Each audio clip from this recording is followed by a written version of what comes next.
Here's a rather unusual item to find at the thrift store. It's a Rode video mic. With this slash through the O, you may think Rode is a Nordic company from Denmark or Sweden or Norway or somewhere like that, but they're actually based in Australia, so the slash is purely for show, and they just pronounce it Rode.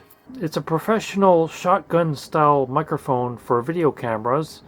This is the original version. They've since released a smaller and less expensive version called the VideoMic Go, which cost about $100. This is similar to what they're now selling as the VideoMic Pro for $229 because it includes a battery, so it does not require a plug-in power microphone jack, and it has this switch setting for a high-pass filter to help reduce background noise and wind noise, and I believe there's more switch settings inside the battery compartment. It has rubber shock mounts, although you can see some of them have broken on this one, especially at the front here where they have all broken, and this is a common problem with these.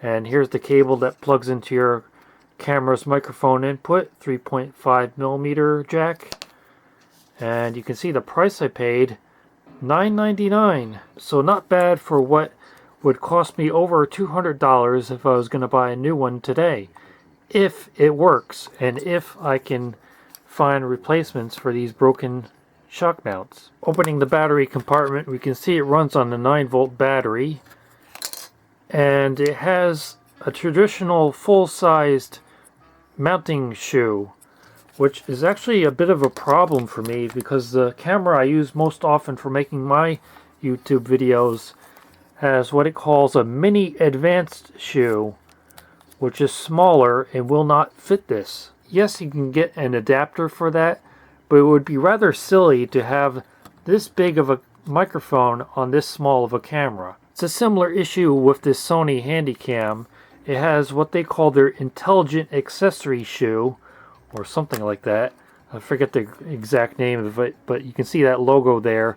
This is another proprietary, smaller sized accessory shoe, which this microphone will not fit on without a special adapter. This microphone would fit and work fine on many of my vintage camcorders, such as this Sony Digital 8 Handycam. It has a proper old school full-sized accessory shoe and an external microphone jack, so I could actually use this to record my videos, although the peanut gallery does tend to get a bit upset whenever I upload anything in standard definition. But I do have one camcorder which records in high definition and has a standard accessory shoe. It's this Canon HV20, so I could use this microphone with this camcorder.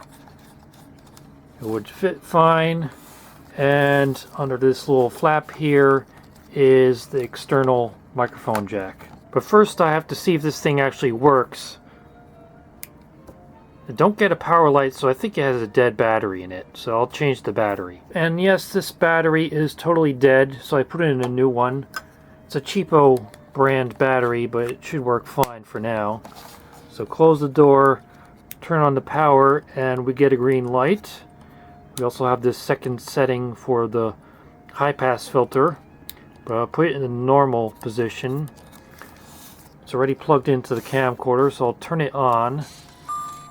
And there you can see the audio level on the screen. So yes, the microphone is working. And if I stay quiet for a couple seconds, you can see the ambient background noise level. My furnace is actually running at the moment. So I'll turn on this high pass filter and we'll see if that makes a difference.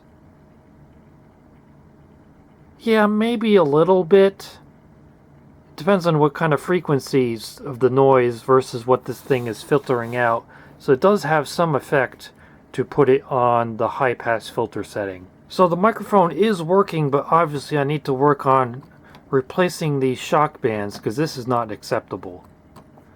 And unfortunately, the official replacements are no longer available from Rode, but I have this O-ring assortment kit which I think I can use to make my own replacements. First, let me pull off all the old ones. There are a few still hanging on, but they're eventually going to break anyway, so I might as well just remove them all. See, that one just snapped off when I tried to pull on it a little bit. So they're all eventually going to break, so might as well remove them all and make my own replacements for all of them. So we have to try to find replacements for these things. Doesn't necessarily have to be this exact shape, but it has to be a similar size. They're not really that stretchy, so I think O-rings should work fine if I can find ones of that size. This is the size I'm going to try first. You can see it's a little bit shorter, but I think once it gets stretched out, it should be able to make a good replacement for these. So far so good with the first two on there. So let's install the second two on this side.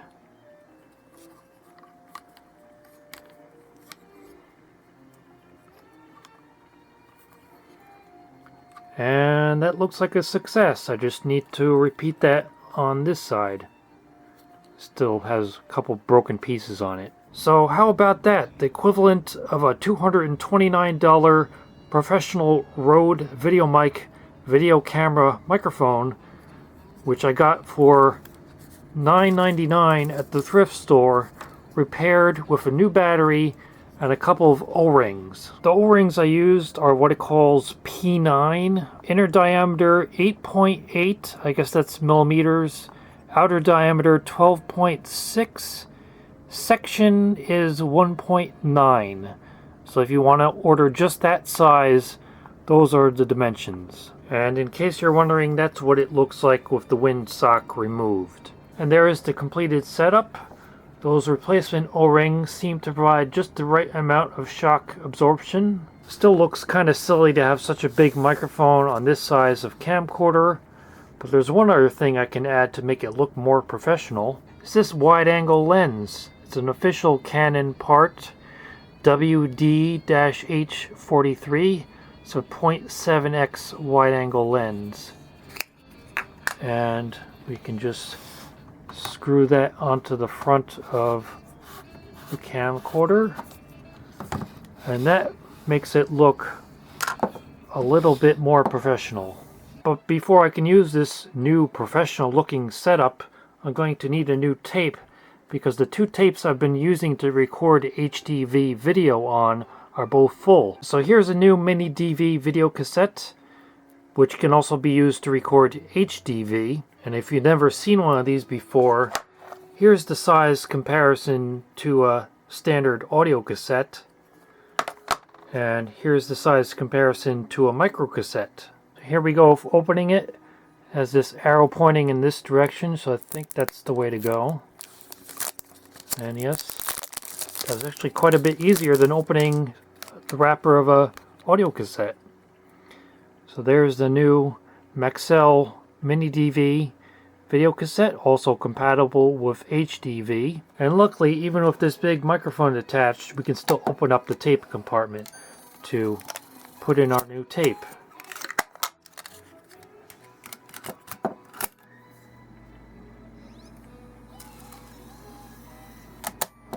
Now I'll give you a sample test of recording using this Canon HV20 HDV 1080i camcorder with the Rode VideoMic.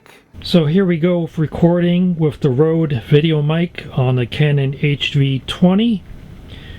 This is a shotgun style microphone pointing forward, so it's probably canceling out some of my voice because it's coming from behind the microphone, but I can see I'm still peaking out the level meter at 0 dB. So if this thing is putting too hot of a signal into the camcorder, I believe there's actually dip switch settings inside it I can use to reduce its output level. But it should do a fine job of picking up sounds in front of the camcorder, such as this portable radio. I don't miss it. Do you miss it? I really don't miss it. No, I like watching college football now and then, but I haven't watched much of that. I like watching college basketball. I've always liked watching college basketball more than professional basketball. Haven't watched a lot of that either. Very old man whinging. I watch the UFC. That's an old phrase. Dating. Good grief. No idea what this station is. I'd watch some of the UFC and she'd sit next to me and watch it. I know she hated it. It really is just an old man whining. I've never heard anything like it. Like I'm in one room, she's in the other. Listen, I can't say I blame her. And now I actually installed the microphone facing backwards, which looks very funny, but should do a much better job of picking up my voice. And now I switched it into the high cut filter option to see what difference that makes in the sound quality of my voice. And just for comparison, I switched over to the camcorder's built-in microphone. I reviewed the footage on the tape and I could tell this thing was overloading this camcorder's microphone input a little bit. But inside the battery compartment there's these switch settings for the output level, and I can't get a good angle to show this, but they're in the 0 dB setting, which is probably the factory default.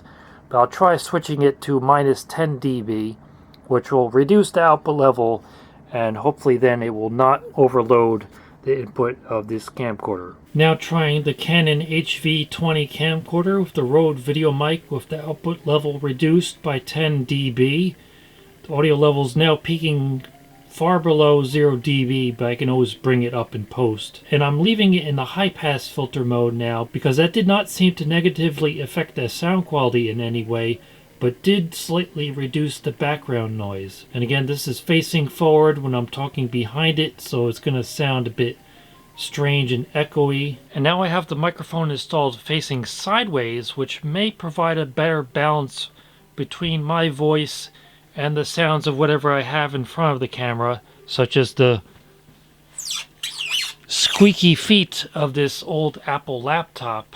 But the disadvantage of this setup is that the microphone is now totally blocking the camcorder's zoom control. So tell me what you think about the video and audio quality of this setup using a totally obsolete 15-year-old tape camcorder and a broken $10 thrift store Rode VideoMic repaired using some cheap O-rings. I know it's not really the ideal microphone for the kind of videos I do. It's meant for people who are in front of the camera when they're talking, or for doing interviews and things like that. So I probably won't be keeping this microphone, but at least I was able to repair it and get it working like new again.